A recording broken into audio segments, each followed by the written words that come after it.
Hallelujah.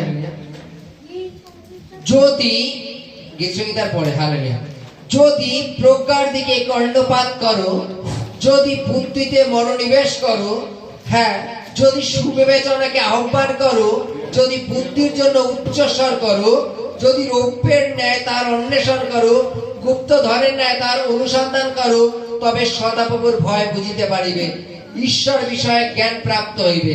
কেননা সদাপ্রভুই প্রজ্ঞা দান করেন, তার মুখ হইতে জ্ঞান ও বুদ্ধি নির্গত হয়। Hallelujah, hallelujah. পেয়েছি হিতোপদেশ 2:2-6। Hallelujah, hallelujah. হিতোপদেশ 2:2-6। এখানে কি বলেছে? প্রজ্ঞা কথার অর্থ কি? জ্ঞান। হালেলুয়া। বলছে প্রজ্ঞা কত উত্তম। হালেলুয়া। আমরা যদি পুরাতন নিয়ম দেখে থাকি, সলোমন রাজা, যাকে ঈশ্বর দাউদের পরে রাজা হিসেবে নিযুক্ত করেছিলেন, জানি তো তাকে। সেই সলোমন রাজাকে ঈশ্বর বলছেন, বলো তুমি কি চাও। হালেলুয়া। বলো তুমি কি চাও। সে বলছে, হে ঈশ্বর, তুমি যে আমাকে এই যে প্রজা দিয়েছো, এই প্রজাদের চালানোর জন্য আমাকে বুদ্ধি দাও। হালেলুয়া। এই প্রজাদের চালানোর জন্য বুদ্ধি দাও। Hallelujah, hallelujah. তো ঈশ্বর বলছে, টাকা পয়সা ধন দৌলত গাড়ি বাড়ি কিছু চেলি না, অথচ তুই শুধু জ্ঞান চেলি কেন? তো বলছে বুদ্ধি সব থেকে বড় জিনিস। হালেলুয়া। ছোটবেলায় আমাদের যারা গুরুজন আছেন, তারা কি বলতো? শক্তি বড় না বুদ্ধি বড়? হালেলুয়া। শক্তি বড় না বুদ্ধি বড়? বুদ্ধি বড় তো নাকি, না শক্তি বড়? হালেলুয়া।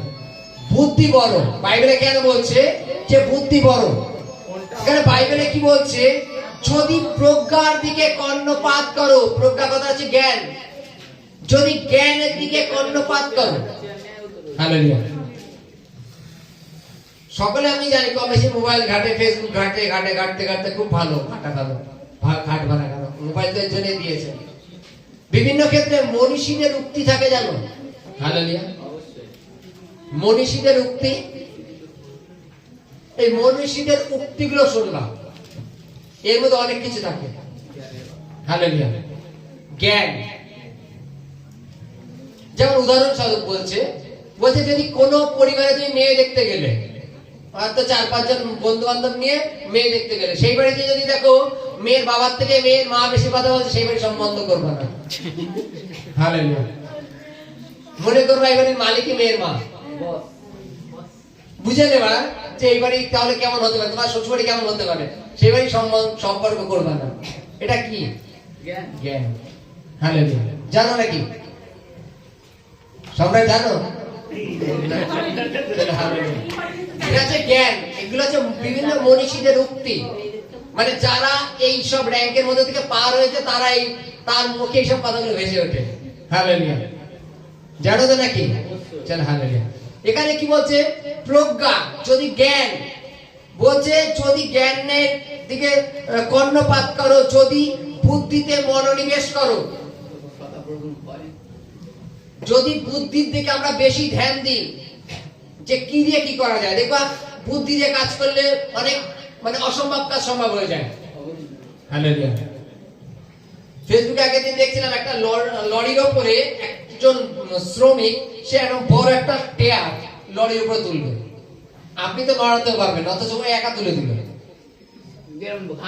প্রথমে 2 বার জাম্পিং খাওয়াতে জম্প করে তুলে দিল, হয়ে যাবে দেখি। অথচ তুমি সারা শক্তি লাগায় তুলতে পারবে না, পারবাই না, অথচ একা তুলে দিল। আচ্ছা, বুদ্ধি। হালেলুয়া। এখানে কি বলছে? যদি সুবিবেচনাকে আহ্বান করো, যদি বুদ্ধির জন্য উচ্চস্বর করো। বুদ্ধিকে এতটা মহত্ব দিয়েছে যে আমাদের প্রত্যেকের জীবনে বুদ্ধি প্রয়োজন। হালেলুয়া। যদি বুদ্ধির জন্য উচ্চস্বর করো, যদি রৌপ্যের ন্যায় তার অন্বেষণ করো। হালেলুয়া। যদি আমাদের উদাহরণ, পায়ের তোরা খুলে পড়ে গেছে, সেটাকে কি পরিমাণে খুঁজতে হয় বলো? যতক্ষণ না পাওয়া যায় ততক্ষণ খুঁজতে হয়, তাই তো নাকি? বাইবেলে বলছে জ্ঞান ও তদ্রূপ খোঁজো, বুদ্ধি খোঁজো। বুদ্ধি খোঁজো। বলে না উপস্থিত বুদ্ধি সব থেকে মহত্বপূর্ণ জিনিস। এটা আমার রৌপ্য বলো না, সোনা বলো, অনেক দাম, খালি বলবে। বাইবেলের কাছে রৌপ্য, তো ওর জন্য রৌপ্যর সাথে বললাম। হালেলুয়া। একজন ব্যক্তি আমার কাছে এসছে সকালবেলায়, আজকে না কয়েক বছর দিয়ে আগে, বলছে গোপাল ঝম করে আমার কানের মধ্যে একটা পিঁপড়ে ঢুকে গেল, গুড়গুড় করছে, কি করা যায় বল। মানে সে ঘুরে ফিরে আমার কাছে এসে জানে গোপালের কাছে সমাধান আছে। আমি কি করি, যে আমাদের আবার ওই যে জল লেভেল পাইপ পাওয়া যায় না, একটা কানে দিলাম আর একটা টান দিলাম, পিঁপড়েটা ওই পাইপের মধ্যে ঢুকে গেল। হালেলুয়া। বুঝতে পেরেছেন?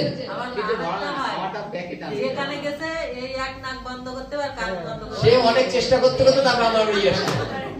সে চেষ্টা করতে করতে আমার বাড়ি এসছে, গোপাল কি করা যায় বল। আমি লেভেল পাইপটা বের করলাম, এক কানে ঢুকাই দিয়ে আরেক মুরগি জোরে টান দিলাম, পিঁপড়েটা পাইপের মধ্যে ঢুকে গেল টানে। মানে এত টান দিলাম জোরে, মানে নিঃশ্বাসটা, যে পিঁপড়ে রিটার্ন করলো। এটা তো বুদ্ধি। হালেলুয়া। বাইবেলে কি বলছে, যদি রৌপ্যের ন্যায় তার অন্বেষণ করো, গুপ্ত ধ্যানের ন্যায় তার অনুসন্ধান করো, তবে সদাপ্রভুর ভয় বুঝিতে পারিবে। হালেলুয়া। আমরা বুদ্ধি কোন জায়গায় লাগাই জানো? অসৎ কাজে। হালেলুয়া। আমরা কি করি, মনে করো যখন আমাদের মোবাইলে 100% চার্জ থাকে, উল্টো পাল্টা ভিডিও দেখতে দেখতে দেখতে দেখতে যখন ঠিক 10% চার্জ, তখন আমরা প্রচার চালাই, যাতে তাড়াতাড়ি বন্ধ হয়ে যায়। হালেলুয়া। চার্জ ছিল না, দেখতে পাই। তাই তো নাকি? এটা হয়তো নাকি? হালেলুয়া। এটাই বাস্তব। যখন 100% চার্জ থাকে, আমরা অন্য প্রোগ্রাম দেখতে থাকি। যখন 10% চার্জ, তখন প্রচার চালাতে রেখে দিলাম, দেখো প্রচার শুনতে শুনতে শেষ হয়ে গেল চার্জ, ওই জন্য পুরোটা শুনতে পারলাম না। তারা কিন্তু অনেক কিছু দেখে ফেলেছে। বাইবেলে কি বলছে, তখন তুমি সদাপ্রভুর ভয় বুঝতে পারবে যদি তোমার মধ্যে জ্ঞান থাকে। হালেলুয়া।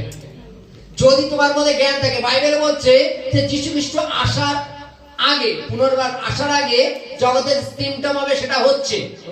এর থেকে উপলব্ধি কি এখনো করতে পারছো না যে তার আগমন সন্নিকট, আর তিনি যখন আসবেন তিনি কিভাবে নেবেন তোমরা কেউ জানো না। আমরা খুব কিছু কিছু জিনিস খুব ক্যাজুয়াল মনে করি। উদাহরণস্বরূপ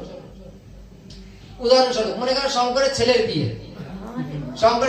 শঙ্করের কাছে মনে করো 5 লাখ টাকা আছে, ওর টার্গেট নিয়েছে, চলো আমি 2000 লোকের খাওয়াবো, অত রয়েছে 5 লাখ টাকা, সব রকম আয়োজন করেছে, কিন্তু ভাবতে পারছে না যে পরে কি হবে। ওর জন্য পরেরটা ভাবতে হয় আগে। যাই মনে করো বিয়ের দিনে আমার 5 লাখ টাকা সব অ্যাভেলেবেল হয়ে গেছে, ভালো কথা। বিয়ের পরের দিন থেকে জানো কত খরচা? ছেলেদের 10 বন্ধনে যাবে, তাও খরচা আছে, খালি হাতে যাওয়া যাবে না। এগুলো ভাবতে হবে, উদাহরণস্বরূপ ভাবতে হবে প্রতিনিয়ত। এগুলো হচ্ছে বুদ্ধি। বাইবেলে কি বলছে, যীশু খ্রিস্ট যখন আসবেন তখন ধার্মিক গুলোকে তুলে নেবেন আর পাপী গুলোকে ছেড়ে দেবেন। বাইবেলে লেখা আছে, এবং আমরা সকলে জানি সৎ কর্মের ফল স্বর্গ আর অসৎ কর্মের ফল নরক। এটা জানি তো। যদি তোমার মধ্যে বুদ্ধি থাকে তাহলে সদাপ্রভুর ভয় তোমার মধ্যে আসবে। হালেলুয়া। যদি বুদ্ধি না থাকে তাহলে সবাই খাচ্ছে, আমিও খাই, সেও একদিন মারা যাবে, আমি একদিন মারা যাবো, চলো সৎবাদ।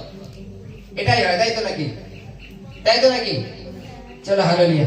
এই জ্ঞানটা আমাদের মধ্যে হওয়া প্রয়োজন। লাস্ট লাইনে কি লেখা আছে, কেননা সদাপ্রভুই প্রজ্ঞা দান করেন, তাহার মুখ হইতে জ্ঞান ও বুদ্ধি নির্গত হয়। আমাদের বুদ্ধি কে দেন? সদাপ্রভু। সলোমন সদাপ্রভুর কাছে কি চেয়েছিল? আমাকে বুদ্ধি দাও। ঈশ্বর তাকে জ্ঞান বুদ্ধিও দিয়েছিলেন আর অর্থ সম্পদও দিয়েছিলেন। কে দিয়েছিলেন? ঈশ্বর। যাকব অধ্যায়ে লেখা আছে, যদি কারোর জ্ঞানের অভাব হয় তাহলে তুমি ঈশ্বরের কাছে প্রার্থনা করো, তিনি অকাতরে দিয়া থাকেন। তাহলে সদাপ্রভু কি দেয়? জ্ঞান দেয়। আর যদি তুমি জ্ঞানে পরিপূর্ণ হও, বাইবেলে কি লেখা আছে, তাহলে তুমি সদাপ্রভুর ভয় বুঝতে পারবে। হালেলুয়া।